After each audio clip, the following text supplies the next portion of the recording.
Maanteeda waxaa baran doonaa sida codka loo daaro iyo sida codka loo damiyo iyo sida videoga camera-ga loo daaro iyo sida loo damiyo markaa use gareysaneysid Zoom application computer-kaada dhexdiisa. Haddii aad rabtid codka inaa unmute gareysid aa codka u furtid sidaa u hadashid waxaad taabeysaa button-ka bidixda ku yaasho oo xariijinta gaduudka dhexda ka yaasho oo ku qoran tahay unmute. Haddii aa aragneen xariijinta gaduudka waxa waaye codkaa kuu furan. Qof walbana wuu ku maqli karaa.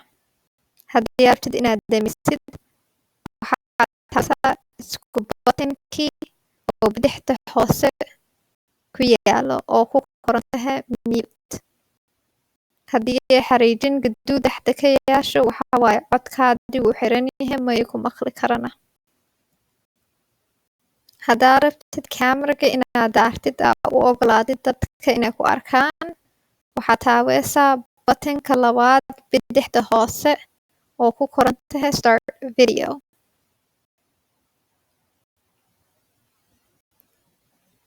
Haddii aa aragneen xariijin gaduud waxa waaye videoga camera-ga wuu daaran yahay qof walbana wuu ku arki.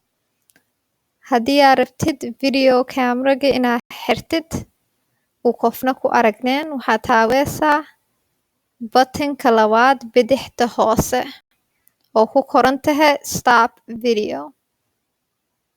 Haddii aad aragtid xariijin gaduud dhexda mareyso waxa waaye video camera-ga wuu damsan yahay ma ay ku arki karana.